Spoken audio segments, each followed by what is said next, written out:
And it kind of hurts, but you kind of think like how very well these people do it. Like, think about the mindset that you need to have to be able to pull this off. So you're gonna have to do something that no one has done before. You have to think about every step of the way, and like you're bound to learn from your mistakes. And at this point, I'm sitting down thinking, some of these scammers work much harder than like some of the people that I know. I was like, they're it's like they're running their own kind of solopreneurship almost. Like they do this at their own, like they develop the skills and they become very very good at it. It's like these are like they're the good qualities that I kind of look up to.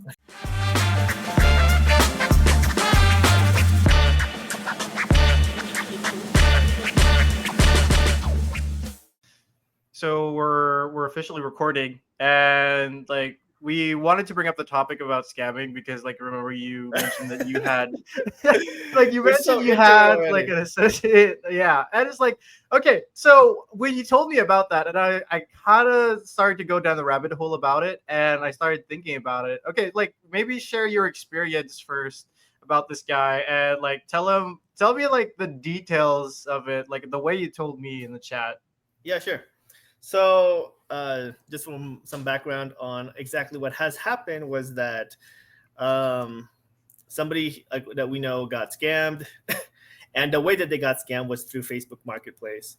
And what has happened was that person was Facebook friends with somebody else, and that friend was posting something along the lines of they were selling some stuff due to um, like the uncle moving somewhere else.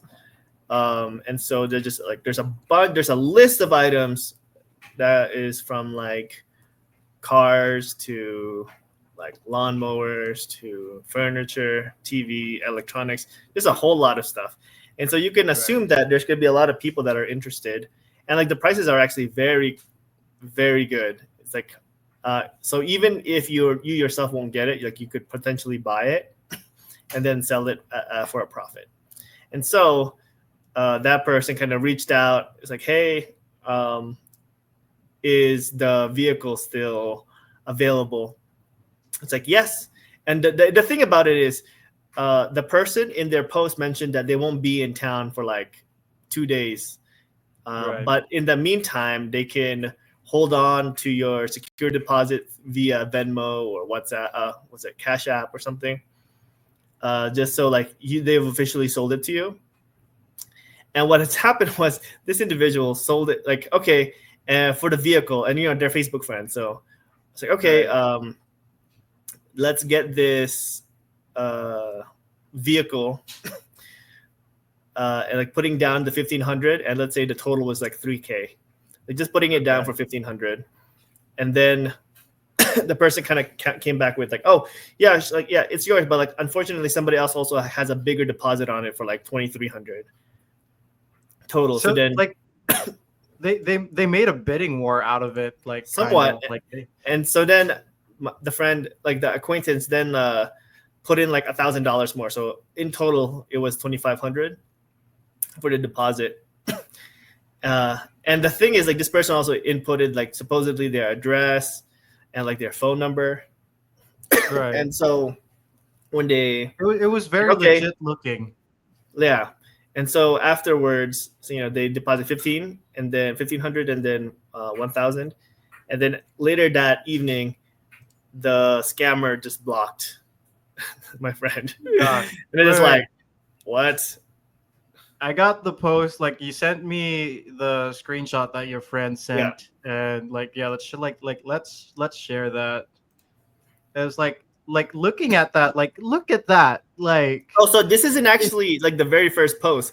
This is just, I think what has happened is this was the most successful like lot, like out of the list of many things. This is probably the most right, successful because they reposted it. But the thing is, there was a right. lot of stuff. Like they were even selling a bobcat, like for like 96K, like $9,600. It's like, wait, like a bobcat, like a legit animal bobcat. It's like, whatever. Mhm. Like the uncle is going to a retirement thing, so potentially he's just trying to sell everything.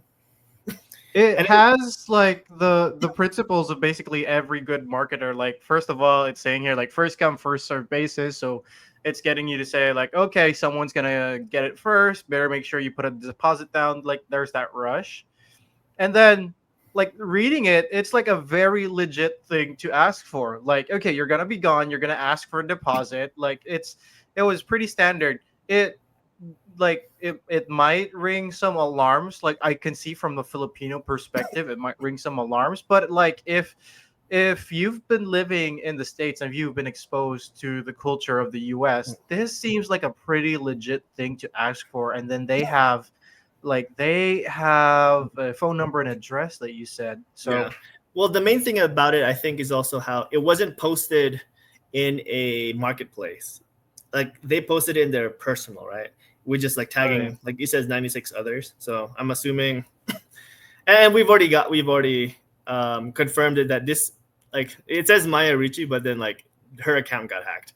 And Right. so it's not her, but like imagine if somebody like you're just hacked, and maybe like there's long lost people that haven't communicated with you in a while, but then like they know you. It's like, oh, like this person's family is selling this. Like, well, I'm getting a good deal because I know somebody, I know her, and she knows the uncle who's selling X, Y, and Z items. And so there's that Right. level of trust already, rather than just, it's out there in the void in the marketplace, and it can be a lot more suspicious. But rather here, it's like they're posting it in their personal Facebook, so it's like it gives a bit more credence to whatever they're selling.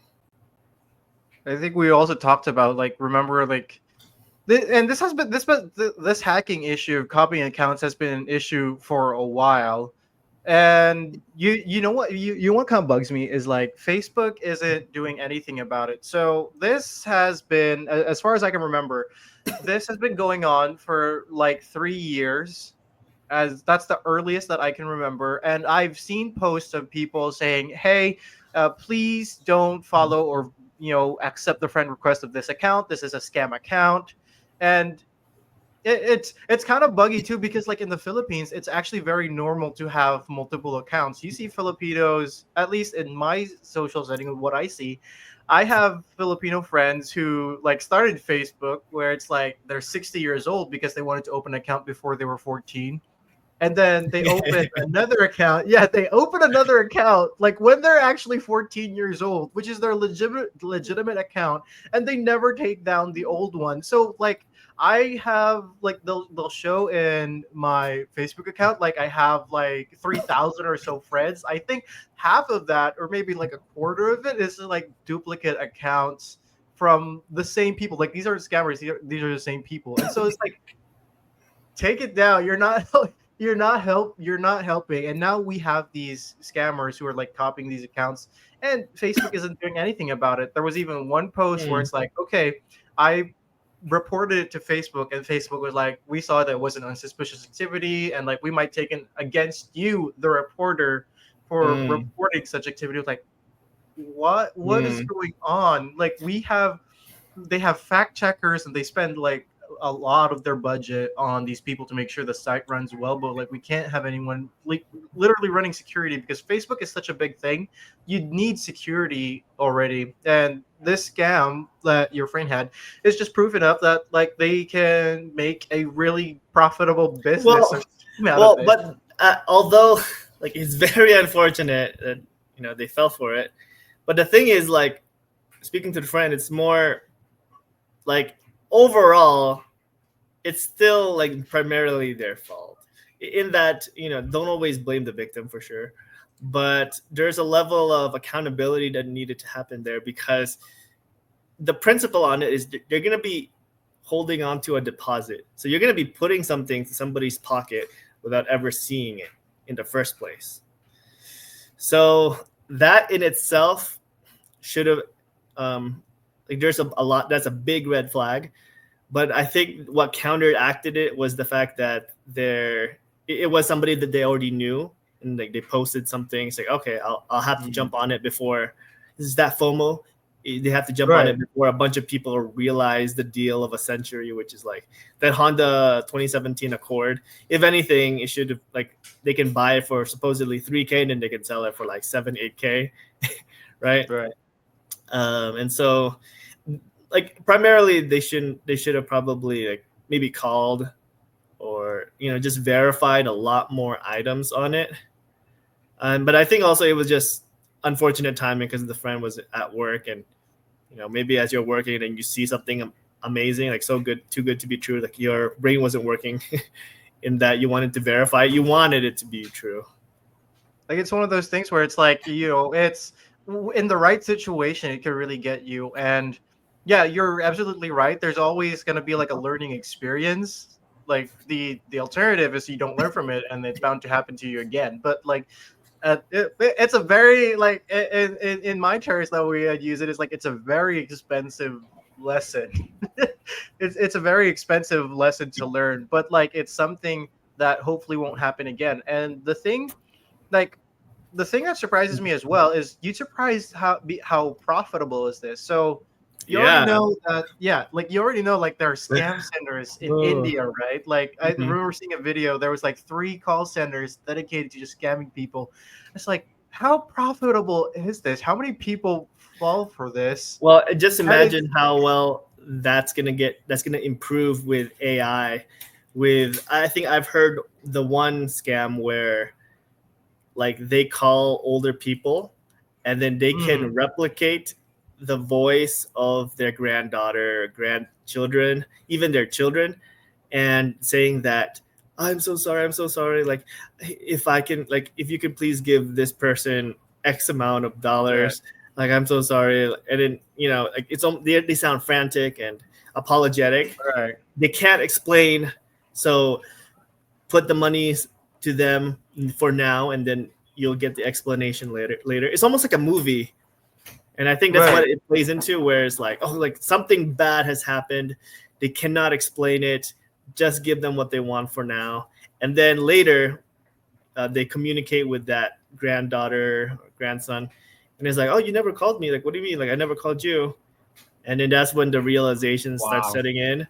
But then at the same time, it's like in marketing where the worst, absolute worst, was something did happen, but in this case, something didn't happen. Thankfully, we lost a couple X amount of dollars, but thankfully nothing happened. But it's like, it's also you're just kind of you're feeling good about something that shouldn't have happened in the first place.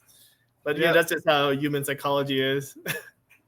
We're very like it's sad that we're taking advantage of human sentiment. Like we're as human beings, we tend to be very sentimental creatures. We've developed that, especially towards other human beings, and it kind of hurts, but you kind of think like how very well these people do it. Like think about the mindset that you need to have to be able to pull this off. So you're gonna have to do something that no one has done before. You have to think about every step of the way, and like you're bound to learn from your mistakes. And at this point, I'm sitting down thinking, some of these scammers work much harder than like some of the people that I know. I was like, they're it's like they're running their own kind of solopreneurship almost. Like they do this at their own, like they develop the skills and they become very very good at it. It's like these are like they're the good qualities that I kind of look up to, like in his camera, like ethically, like look at this, ethically, like get it out of the way. It's very wrong. Like don't do it, don't scam people, but like try and learn from the principle that they're applying. Like What's something interesting about that is like, because we're talking about the topic, I gotta say that I've been scammed a couple times through a game called RuneScape. And actually this game, to me personally, is like the greatest economic crash course I've ever had, greatest financial crash course I've ever had. And part of just to kind of give some context and background of this game is this, like you're in a medieval setting. You can become a warrior, ranger, or like a magician. And then, for example, being an archer requires resources. It requires you to have, if anything, you need arrows. And then how do you make arrows? You need somebody to smith. But then how does like the smither needs the raw resources. They need coal, and then how do you get coal? You need a miner. So really, in this game, it's really based on the economics of how everybody wants to do stuff, and also like in this game, there's like you need food, so you can have people catching fish, and there's the cookers. Like so, there's the really good economic balance in the game, and I remember, like when I first started. You're just try to like I was like a fisherman, like getting shrimp, things like that, and then like trying to sell it in the market, and then also where you go to sell that is really important. So primarily speaking, if you're trying to sell something, you go to the bank where a lot of people congregate, and then you try to sell stuff there, right. And you start typing it, and whenever you type it, like it shows up on the top of your head. And then like there's ways to do it. Like, as you type it, you can put like rainbow font. And then you're going to be saying, rather than like selling fish or something, it'll be like selling fish in rainbow or like it's squiggly. It's going to be in a wave. Like you're trying to market it. You're trying to make it sound better, like than just the normal like words in letters. Right. And so I remember learning, it's like, okay, like and like the cheapest out of those 3 classes is becoming a warrior, because you just need the armor and like a good sword to like start hitting stuff. And then from there, you don't need anything else. But like everything else, like a ranger or the magician, like requires, like for you to cast your spells, you require something called runes. Mm-hmm. But like, so there's this great balance among them. And I remember like being a fisherman doesn't make me much. So then I started becoming a miner, because coal was really profitable. And what has happened is, I remember this distinctly because I was like mining a lot. Was that each piece of coal is about 250 gold pieces. And however, like that's like the average. But if you go to a certain world and nobody's selling it, you can literally put like coal selling for 300. And like there's other people there. Like, so there's different banks in the different regions in the cities. Right. And so you go to one particular bank that is known for their coal miners, or you go to one particular bank for their logs of trees, or you go to a particular place to have like most of the fish. And it really depended on, before there was a more mainstream way of selling, you have to go to those banks, and then people start finding out the supply and the demand. So if somebody's selling coal, let's say for like 350 gold pieces, you can sell yours for like 325. And more people would come to you, right? Right. Or if somebody's selling it for 200 gold pieces, like you have to match that at the bare minimum, or you have to go a little bit less, because it doesn't make sense why anybody would buy from you, like if you're selling yours for 250. So That's what I learned about, like really just the supply and demand and the real, like the math behind it, and also like going to the right places. Because then sometimes like they'll be selling it for 100, or like. How old were you when you played this game? So I played this game when I was like 10, 11. And the thing is, you needed to be like a minimum 13, right, with a parent's guardian. But like I played this when I was like in 3rd grade, and a lot of people that I knew were playing it. Like the people above me, actually, I was in 2nd grade when I started playing this game. But then like the 3rd graders that I knew were playing, and I'm just like, oh, like they're so cool. Like, and I want to play this game, try to get to know. But then I needed permission from my mom to like even make an account and like things like that. And then, so like kind of relating to it. So there's, it takes a lot of time to get the coal, and it's limited resources. Right. But then eventually, I got to a pretty good position, I guess, like have enough money. And I remember this distinctly, where it's like somebody saying, doubling your money for free, doubling your money for free.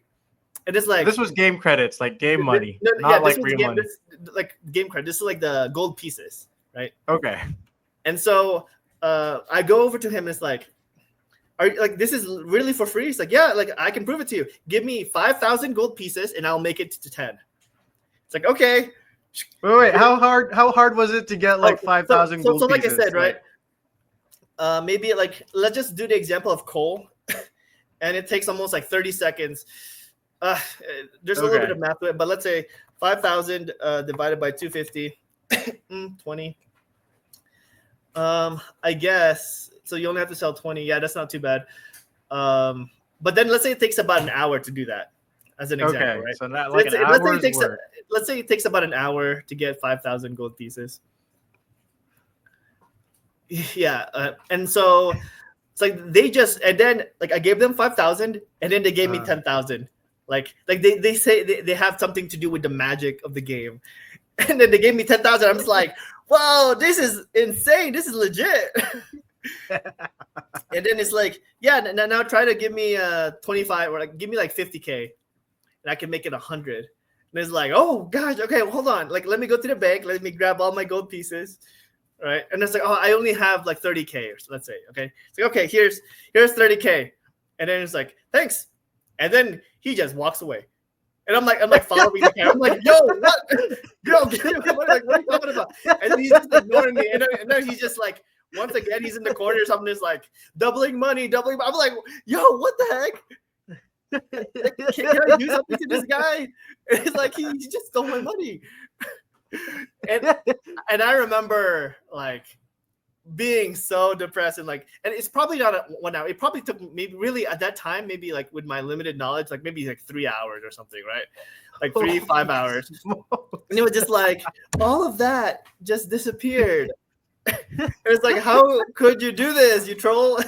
like, and I didn't really know how, like, you know, you could have done a reporting or something, but at the time I was just kind of confused, and it's like I don't know, like I just got trolled, and like what can you do, right? Like this is just like this is just on me, right? It's like, oh, like what are you gonna get mad for? It's like, okay, that's sad.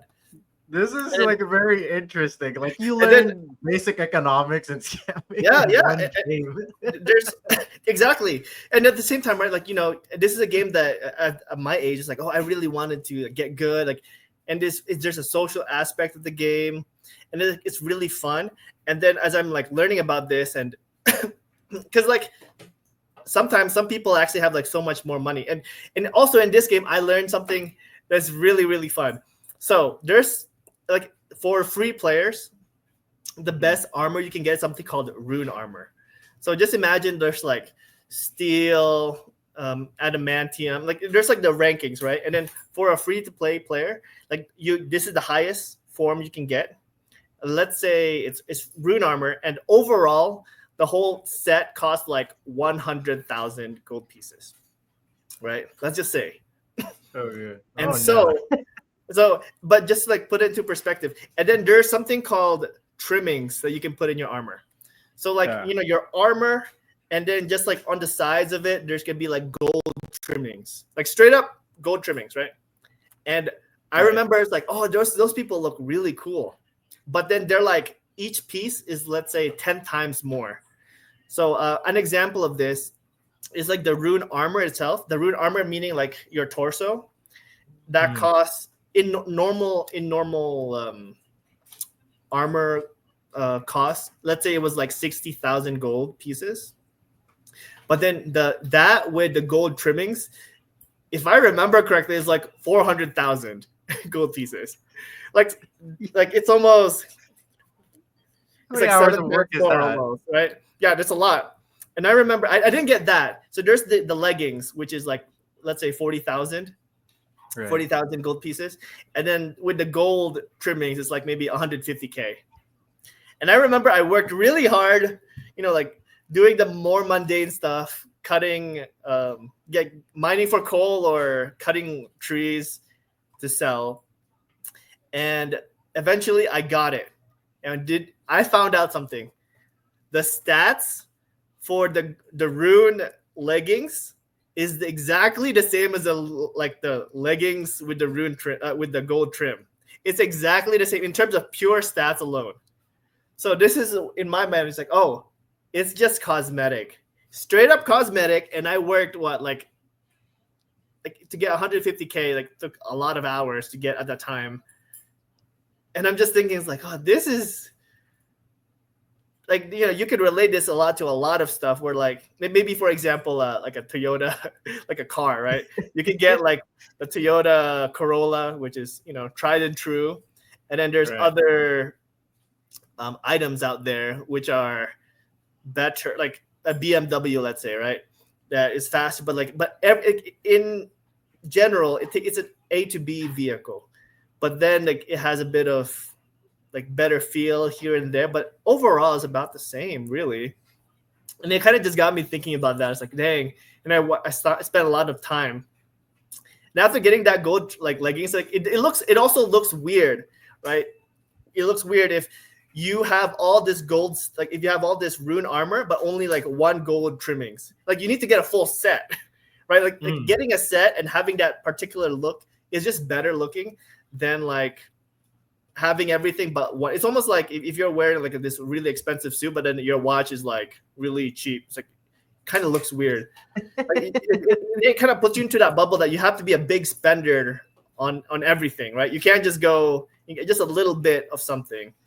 And that kind of put it into perspective for me because like I had to work to get that cool looking item that I didn't realize didn't really provide anything beneficial in terms of stats. But yeah, that's like, it's just the effort that you put into it. I just keep thinking about like this game. It's like benefits of having kids play video games. I mean, like obviously there are downsides too, but like at a young age, like they can learn economics and they can start to learn. Okay, don't follow these scams. And I mean, I've also seen some videos about it where like some people have started doing those scams, like in RuneScape, things like that. And then like, like wait, they stream their scams. I mean, like not necessarily, but like that. It makes sense. And to me, like that was a really good lesson to recognize. Like, thankfully, like I'm not getting scammed like in the real world, but like it makes sense in the video game. Like there was a safety net for me. Like, cause although I don't even know, I don't remember if I cried, to be honest. Probably because it was just like depressing that somebody would do that to you. But it helped like you pure-hearted 11-year-old. It helped open my eyes, like, oh, that is possible. Because at the same time, I did have people that it's like if your character looks broke and then just like you need like X, Y, and Z items, some people would just give them to you like straight up. So it's like, okay, that's cool. That's nice. Yeah, and I remember I think like my last few days, and I was just kind of done with the game. I remember like making somebody's day. It was like, here's like a bunch of gold, a bunch of items, and they're like, oh my gosh, like how can I repay you? It's like, no, you're good. Like, just try to have fun with the game. But that is like, so cool. There's just it helped to see the reality of human nature. Right. And I think it's like one of those foolproof ways where you can like teach kids like what the real world is really like. I mean, it's not all bad, but you gotta remember there are dangers too. And it's like it's much more painful, right? Like when you get into the real world and you realize and you like all this effort and there's much more seriousness at stake. Like in a video game, like you at worst case scenario, you don't get hurt. Like in real life, like that does suck. Well, at the same time, I don't want to downplay it too much because this is really funny. So in Venezuela, they're having a little bit of a difficult time there. So there used to be a thing where Venezuelans would actually play RuneScape, and this is actually with all these other games that have microtransactions, because people are willing to pay other people like for the game currency. And so like at some point, I don't know if it's the same now, but like somebody from Venezuela would actually make more than the average rate there playing the game of RuneScape, for example, like cutting the logs or mining and then selling, like making a lot of money and then selling that money to people. And then they'll give them real money. So really it's a transaction of time if you really think about it. Mm-hmm. But it kind of just puts into perspective like the reality of like even the game, although people don't maybe take it too seriously, like it's real. Sure. Like I think there's that game called Stellaris. I think that's the game. And if you're not familiar with it, I think it might be Stellaris. Yeah. It's the game where I don't want to like mess it up. Like there's a space odyssey kind of game where people spend thousands and thousands of dollars to improve their spaceship, and Right. then there's like trading routes in deep space, and then there's war going on. Literal millions and millions of dollars actually goes down the drain, in that, like, people spend big money. There's big whales that play that game, Right.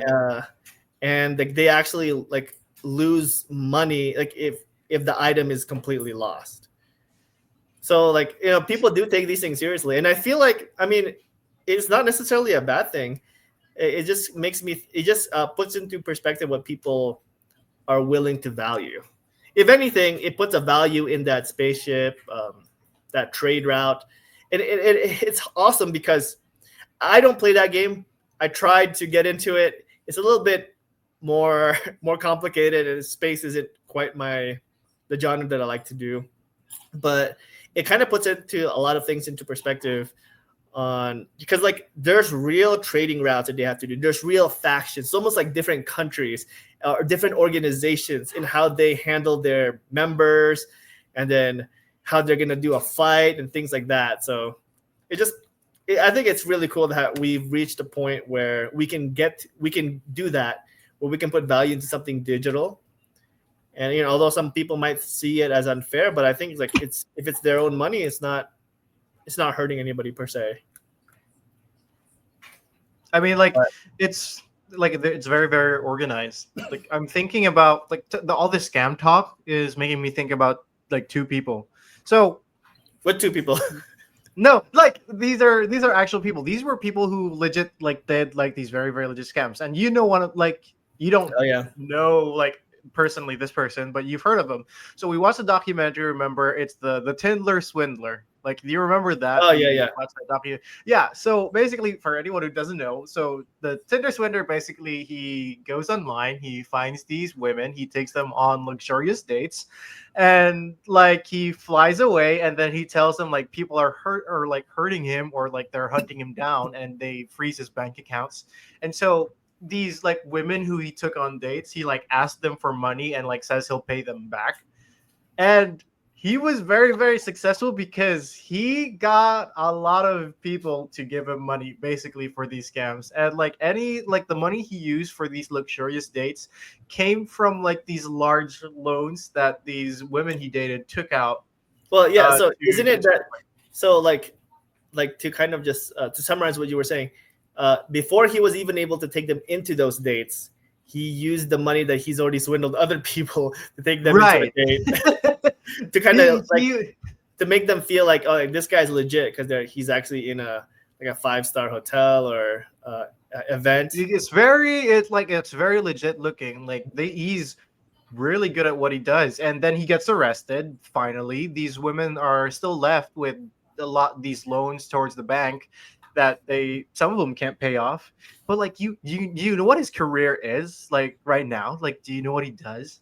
Well, I'm pretty sure he's a So speaker. I think he's a speaker, he's and I think he's walking away freely. I think he already he's did his walking time. away freely. He's a motivational speaker. He like coaches businesses on like how they can become more productive. And like, okay, so that's one of them. And then there's this other guy. You've seen the movie The Wolf of Wall Street, and Oh like the yeah. main character, yeah, Jordan Belfort. So he just gets people into these penny stock scams and money laundering, all these illegal stuff when it comes to finances, and he gets Well, arrested. yeah, Like yeah. he's arrested, and then he's free. And what he does is he's like a motivational speaker and a business consultant as well. So like for businesses, he talks about this. It's like the principles of basically scamming is something that a lot of people could apply, and a lot of people could really think about, because really doing and running a scam business and trying to scam other people, it's basically just trying to apply all the principles of business and just taking people who would easily fall into it. You have to adjust your market. You have to think who your most likely targets are. And you have to see, okay, how could I get them to pay more and more? Which is very interesting how very business minded these people are. Yeah, and actually, you mentioning about the scams, like you said, very illegal stuff like in the finance world. But it kind of Right. made me think about the movie The Big Short, and I think if I remember correctly, the first few lines was that one of the businessmen said like something along the lines of, if it's not if it's not if it's illegal, it's evil, but if it's legal, it's good. Like it's not evil. It's not evil. If it's legal, it's not evil. If it's not legal, it's not evil.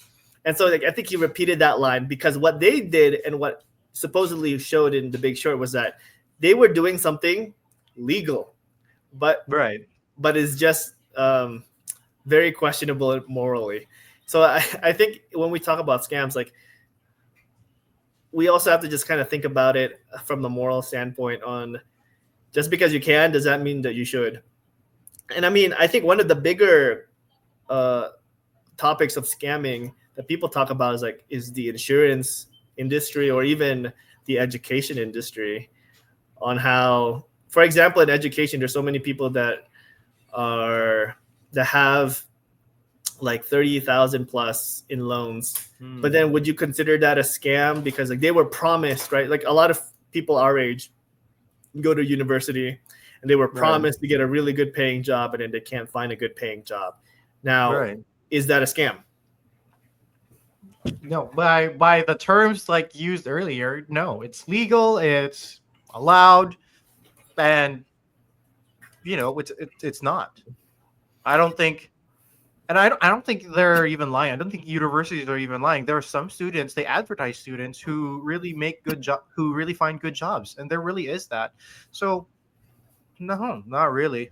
It's likewise with insurance, but like you said, it's it's basically decision making, and it makes me think about. So here's the thing: the concept of legal and illegal, right? It's always going to come in very, very late. They Policymakers set up policies right after the damage has been done, and by that time, the people who would scam or the people who like has done the damage, they will have already thought of something else. So, like the key really is to really use your there's really no replacement for common sense and for thinking. You cannot live in this world in ignorance because you are going to be taken advantage of left and right.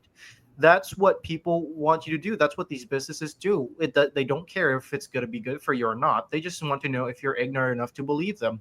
And that's why it's so important to look at the facts and look if it's true. Look at testimonials. I mean testimonials right now is like it's very like there's a lot of Amazon listings where they list like they look like legit testimonials, but they're actually scams. They're not real testimonials. You were mentioning about like the business. What is the business's responsibility? Now, I can't speak for all businesses because I know they don't share my own ethics and my values. Like everyone has a different perspective on what's right and wrong. But for me, so I'm a member of a Church of Jesus Christ of Latter-day Saints. I don't hide it. I try to broadcast it as loudly as I can to other people. And my ethics when it comes to running a business is number one, does it provide value? What risks are involved? So I'm trying to start a business right now and I'm trying to think, okay, I'm trying to think what are the risks involved?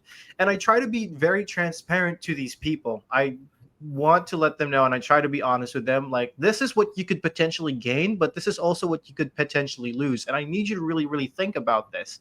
But I also try and advertise all the good things because why? I'm also trying to make money. I don't take advantage of them. Like in my sense, like if they pay for a product or service, I try and deliver on that, but I try to be very transparent and be honest. And I have to also protect myself because in the states, I don't know about the states. I know that there is a lot of people that could sue you, even if it's like a legitimate mistake. Like you didn't do it on purpose, right? Like they could still sue you, even if it's not in purpose. Like in the Philippines, it's harder to do that, but I try to protect myself legally by saying like if say an economy has a downturn and we can't provide the service or value that you were expecting, like I try to protect myself because people will get emotional. They won't care if it's an accident or if you didn't do it on purpose or not. They will still come after you. So that's where I try to protect myself legally. even if you're doing Oh. business in the Philippines or in the States, yeah, Mhm. because I want to be very transparent to them. Like, say, hey, I got this legal stuff that says you can't come after me Yeah. because like Well, I tried isn't to this work where something you that should you create missed. an LLC? Like, I'm not sure how it is in the Philippines, but like, if you do a business under your LLC, limited liability company, then like there's your company's assets, and then there's gonna be your personal assets, which are separate. Right. So it's not so much like the that side of the business that I'm not worried about. It's the reputation that I'm trying to protect.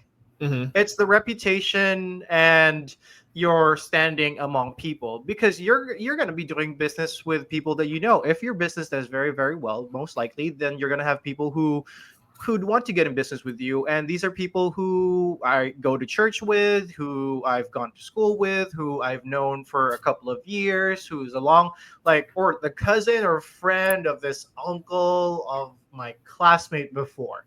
Mm-hmm. Either way, my reputation is on the line, and that's where I need to try and protect myself. They're going to look at me very badly, but at least to the eyes of other people I can say I did warn this person that there's going to Mm-hmm. be X, Y, and Z, and I was very very transparent about it. So even if they get emotional and even if they try to come after me, they can't come after my assets, but also the public can't really damage my reputation because I've safeguarded that. And that for me, reputation is more important than any business that I could do.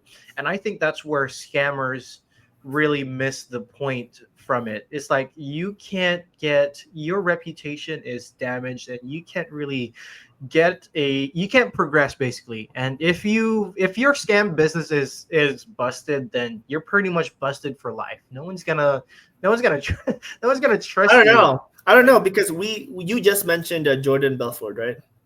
Right. He's doing pretty well for himself after doing what, like, doing a pretty major scam.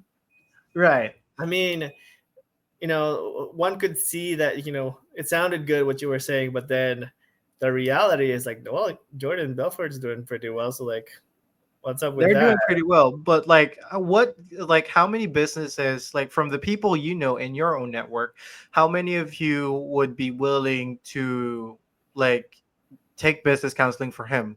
You'd Well, probably have yeah. safeguards in place, and Well, this you'd is, want him to not touch your financials and stuff yeah, as no, I well. would agree. I personally, I mean, I wouldn't take a lot of his business acumen to heart just because of, I mean, by principle. But at the same time, what does it show you? Or what does it tell you when a lot of people are willing to go to him for that Mm, advice, to pay for X, Y, and Z, right. um, even though they know about his record? So they kind of Mhm. puts into question sometimes the how much, like, how valuable is it somebody's reputation. He's like, and I think there's more Right. examples aside from him, but it's just, it kind of puts a damper into it where like maybe somebody's an honest businessman, and it kind of shows like, well, maybe you don't necessarily need to, and I'm not that I'm advocating for to not be a good business, like to be an honest businessman, but it kind of just shows that sometimes people still value things that you would intuitively think that is going to be bad for them.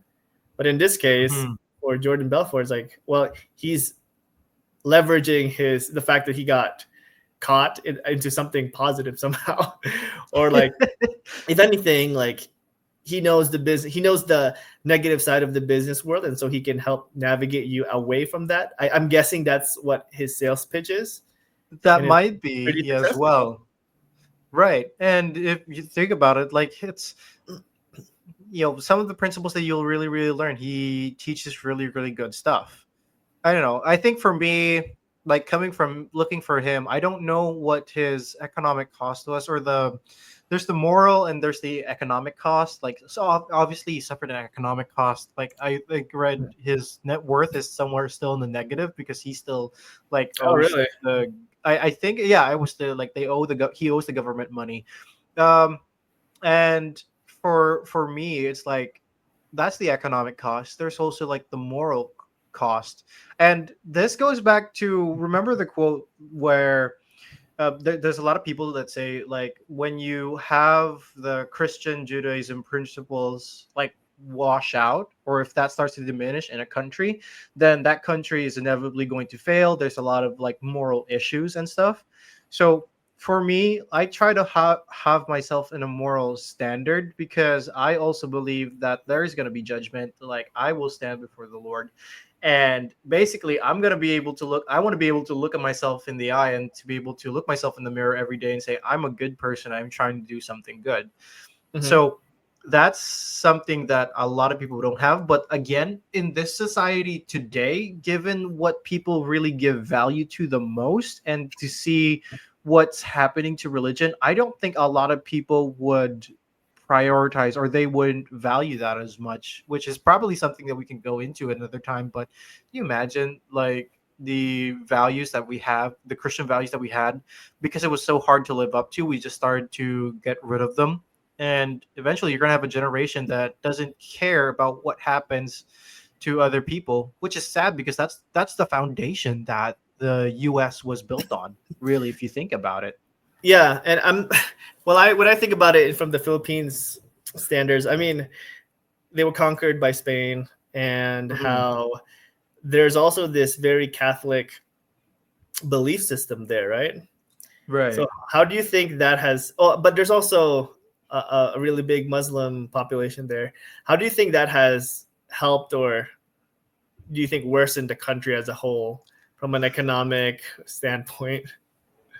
I think I don't like there's a lot of people who identify as Christian but don't really live up to being Christian. Like they're Christian by name, but they're not Christian by heart, which is what I would say. I think the time where people were really Christian by heart was around the time where the Philippines was actually kind of prosperous. Like you've had, well, I can't say that we've had any Philippine presidents that wasn't really motivated by greed. Like, the first president, like Emilio Aguinaldo, he basically became president because he killed like this other guy who was trying to lead the group of revolutionaries. I can't say that we've really had strong Christian moral values. That way, we weren't really able to thrive as much. The best comparison I could really think of is like the United States, and I hate that people give crap of like the United States is not a great country anymore. It's like it's starting to diminish. I'm like, yeah, the Philippines isn't any better. Like Mhm. we've never really peaked. So the US, really, when you think about it, think about all the Wait, so revolutions, think about would you how say? they were able to prosperous. Sorry, just to better understand. So, are you saying that like the United States is one of the better examples that showcases Judaic Christian values? Is that I why would they're more say successful? I would say that was a key. I would say that was a key factor to it. Like I mean, you just go back to look at the places where people have strong Christian values, and you see the strong Christian values is to start a family, to make sure you take care of your children, to make sure that they are being educated well, that they have a Mhm. life for themselves, and basically that you're well off, and also that you fulfill your responsibilities in becoming a father and a mother, and that nothing else that you do would take precedence in those responsibilities. Isn't that what makes a great society? Mhm. And Well, keep going. yeah, and so when you really look about it, I don't see any other than I don't see anything else that does that better than teaching Christianity and saying there's a God who wants you to take care of your family and to treat others well morally. Hmm. Well, just to kind of push you back on that, because I mean, the United States is a big place, and let's talk about, let's say, California, which is the highest, Hmm. like the best economical state, let's say. I mean, Right. like for example, there, and there's many cases of people who aren't religious that are successful Hmm. in the United States, and it kind of like you're almost trying to, from my understanding, it's almost like there's a correlation there that the more Christian one is, the more successful they are. But at the same time, from my perspective, I've also just seen people who aren't as religious who are also equally successful. And then some part of that, from my understanding, is just because like they're not supposedly they're not bound to certain gods that they have to appease. Right. Rather, like they're almost like doing it by themselves in that belief. Hmm. And I think there's a lot of examples of that. Or even if they were quote unquote Christian, they don't necessarily do the normal, like the standard practice of attending church, or like Right. things like that, or like you're supposedly reading the Bible. And so what has happened is like you're trying to almost say like the more Christian the country is, the more successful is what I'm getting out of it. But then I don't think it's necessarily the case with the United States, where there's a lot of Yeah. places or a lot of families that aren't a particular religion, but they're pretty successful. Right. I mean, it's not the same as applying it like to a general population than it is to like certain individuals or smaller groups, right? Like generally speaking, this is like generally speaking, for a country to succeed, they need to have moral values and they need to have a people that works well together. Mm-hmm. Individual speaking, like if you want to be successful individually, then there probably you have to be able to do things that people aren't willing to do. And I think that's how some businesses thrive. I mean, it starts to get very different where it's individual. There's like the group comparison and there's like the individual comparison. For individuals to be successful, I think the most important thing for them is, well, to be able to do something that provides value or to be able to have something that people would want to pay for. But for like a country and a nation, like for it to like fully function, like think of the criteria of being safe, being environmental, being a good place where you want to raise your kids and your family, that the government isn't corrupt, and that you could like live, like you could walk out on the street and not worry about having to get shot at night. Generally that has to be a a country where its people have a very high moral and ethical values. Mm-hmm. And why do you think the Philippines isn't up to that, living up to their standard, to their potential? Well, we're still a long ways to go. Like I mentioned earlier, there's a lot of people who claim to be Christian but aren't really Christian.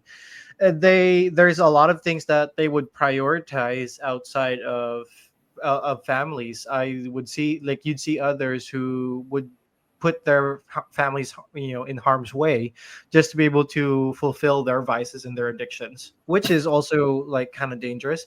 And then there's people who like, I mean, it's also like because like Catholicism, I don't think like follows the scriptures like correctly. Like, do you Oh know wow! how? Yeah, I mean, sorry, like Shots fired. yeah, no, like I Okay. think like I don't think like I don't think that any religion is perfect, and I think that you should at least try to live yourself up to a moral and ethical standard. Just because But you go to to whose church doesn't standards? mean that like, let's just go with like basic Bible standards, like keep the Mm-hmm. commandments and keep the Sabbath day holy. But again, then again, there's a lot of vagueness like there, right? I think if you follow the basic principle, the two laws of morality, which is if everyone were to do it, would we still be a functioning society? And if that's the first, and the second is like if people were to do this to you, would you appreciate it? Would you like it? Like, which is basically the golden rule. Just follow those standards, and you'll be better off. Some Mm-hmm. Christians just don't follow that. They don't. So rather than like a, let's say, a religion, or you want them, you want society to follow a particular principle, which is like do unto others, like do unto others the same that you want to be done for you. I think that's a very very good start, and then you'll start to realize that when you start there, you'll start to realize that there probably is more to that. Mm-hmm. And you start to progress slowly. We very much ignore the basics because, well, they're very very basic. Mm-hmm. We we tend to overlook them. But sometimes the basic stuff is what works, and people don't think that is true. There's another thing about like money. Like there's a lot of Christians who argue about what the like if you have like some people say like if you have more money then you're more evil. And I Mm. don't think I think they ignore the part where it's like the root of all evil is the love for money and such. Mhm. But different interpretations and different takes, but also just not following basic moral codes, even though they associate themselves with religion, is the cause for a lot of the destruction in the Philippines. Yeah, well, I think part of it, like you were mentioning, is people claim to be something, and then maybe their actions aren't aligned with that particular belief. And I think what happens is a lot of people, like speaking from somebody who, uh, although I am a member of the Church of Jesus Christ of Latter-day Saints, like when I was when I was a kid, I was very much more agnostic, if not more atheistic in belief, but not necessarily on action. But was something that I kind of like was it's a little bit hard to understand was just how like although there's a certain ideal that people are trying to live by, and then when I see people not living to those ideals, at that age, I was more judgmental, kind of almost feeling like, well, that they're not really, then that particular religion isn't quite true if so many people fall short on that. But then as I grew older and having a better understanding of how religion works, and in particular, like how Christ wants us to live our lives, there's a better understanding where although like people will never ever reach that ideal in this lifetime. It's a Right. preparation to get to that point. And so when I finally, and part of that is like almost having a love for my fellow man and forgiveness there, because then you almost expect other people to be perfect if you're trying to be striveful to do that.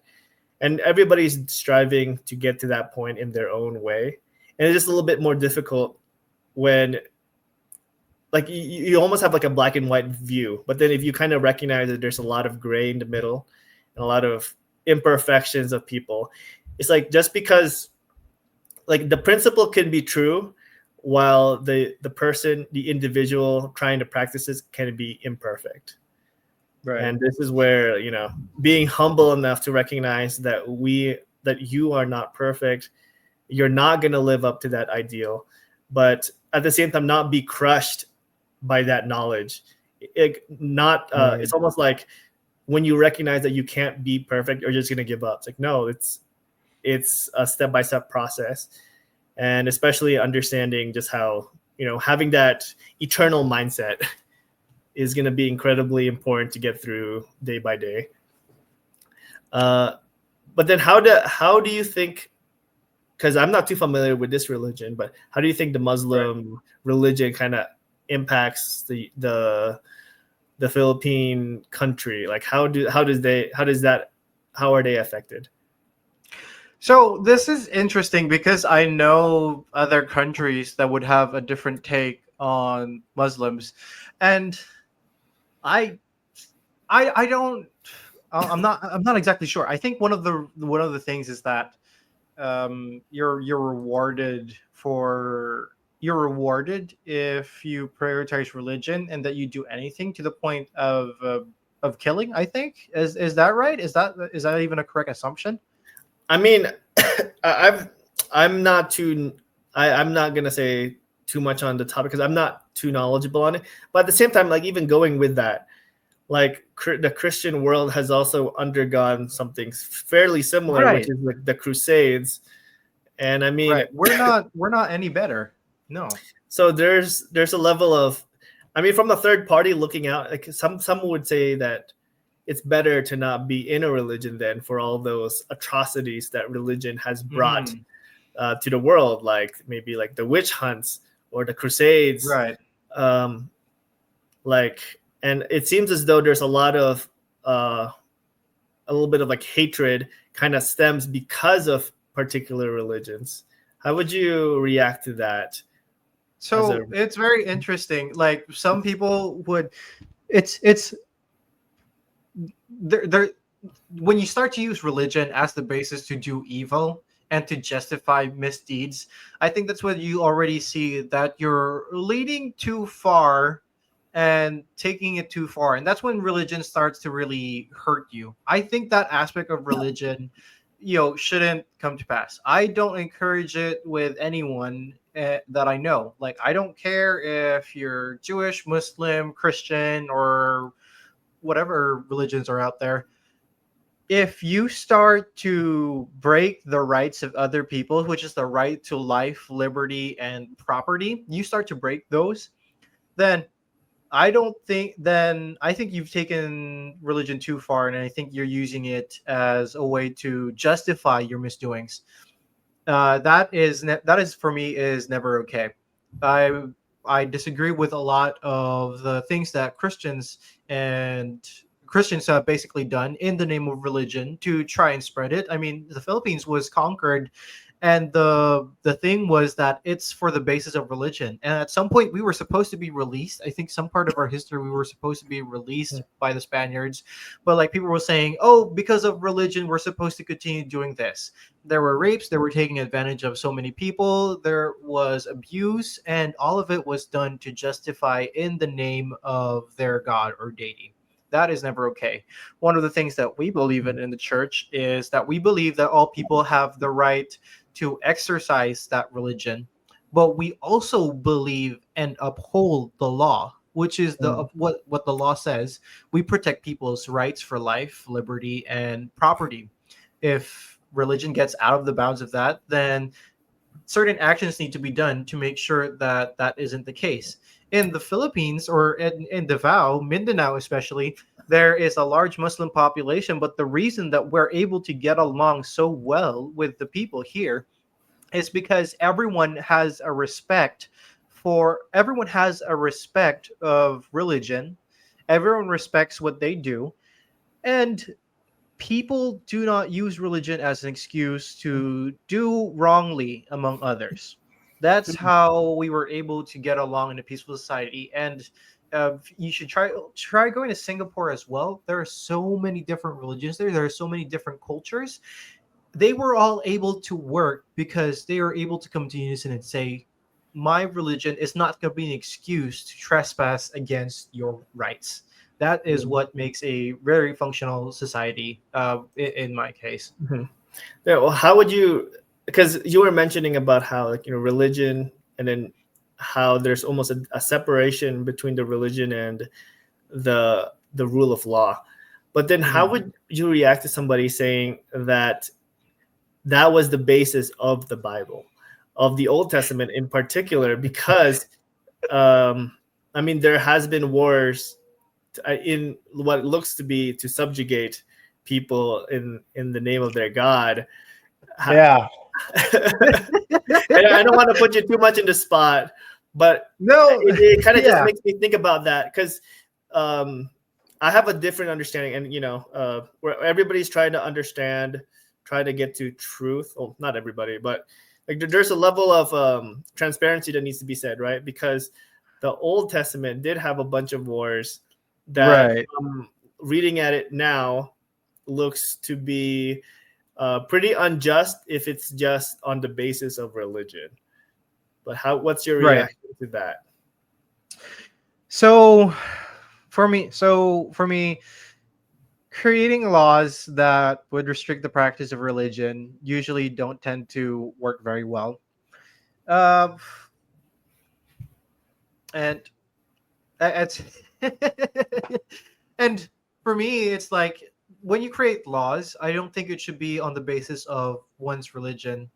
I think the purpose of religion, what really helps people, is that knowing that you're doing it out of your own free will and that you aren't coerced to do it. Like, think about laws that would, think about kindness to other people. Kindness, really, you reap the full benefits knowing that you weren't forced to do it, but you were willing to do it willingly. You were willing to do it out of the kindness of your heart, and you start to feel good. You have that good feeling. that is always lost when coercion gets involved. And I don't think that any religion should restrict any of those practices. Now, do I think are there societies that do create laws on the basis of religion that would restrict other religious practices? Maybe. And do some of those countries become prosperous and successful? Yes, there are definitely other countries that do that. There's also the factor of culture and the kind of people that you work with, and just to be able to live in harmony with it.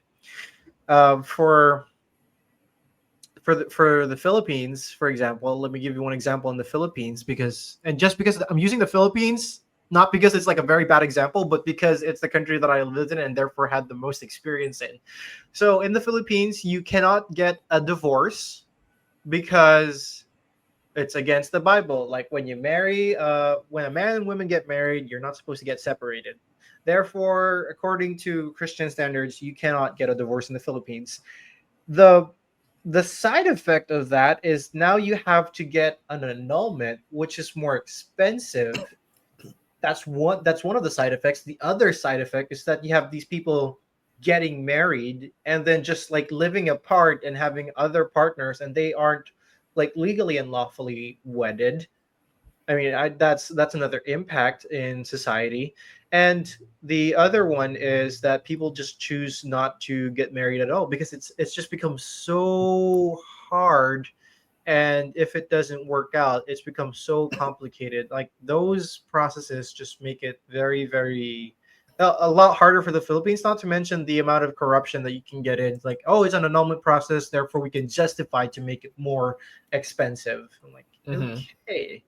Well, I asked because even the idea of marriage is somewhat religious, Mhm. just because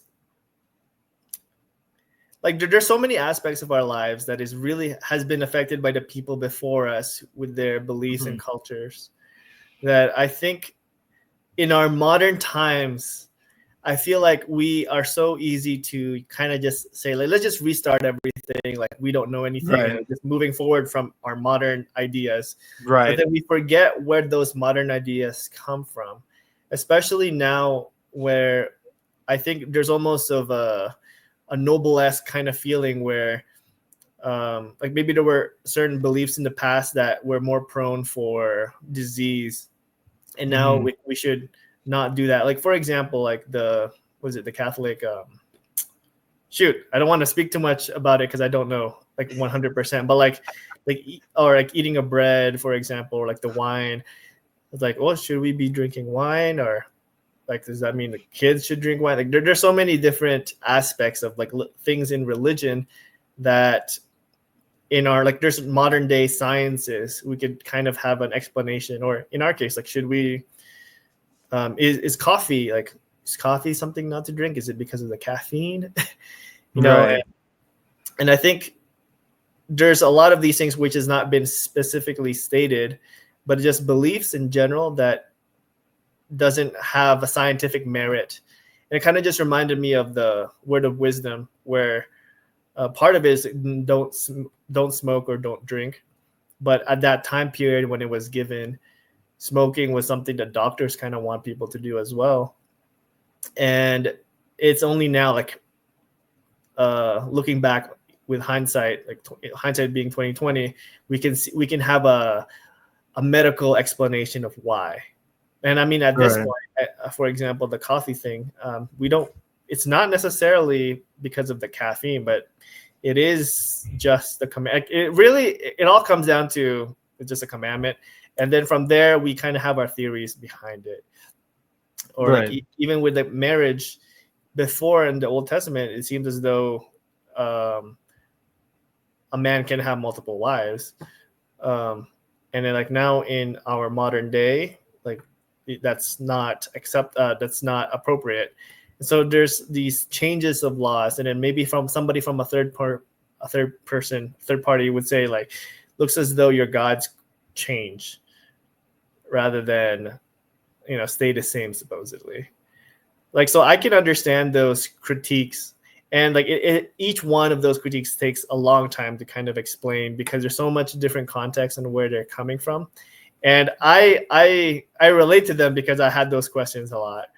But with There's more patience, to unravel, basically. Yeah. yes, and especially like just like being humble to listen first of all. And there's a lot of things where you might not agree, but at least have the understanding of where it's coming from. I think helped Right. me overcome some doubts. I love that quote where like, what is it? Doubt your doubts before you doubt your faith. It Hmm. helps because there's a lot of things that we won't know at this lifetime. That doesn't mean that we should give up, but and just as a general rule, like you mentioned about with families, I mean that is the most essential thing that just inherent with us. And some people would say if it's not inherent with them, it's like then how should they live? Like there's so many nuances out there, right? And so there's certain guidelines that the church, the Christian values has given to us, and then it is up to you to really research it to better understand where it's coming from. Right.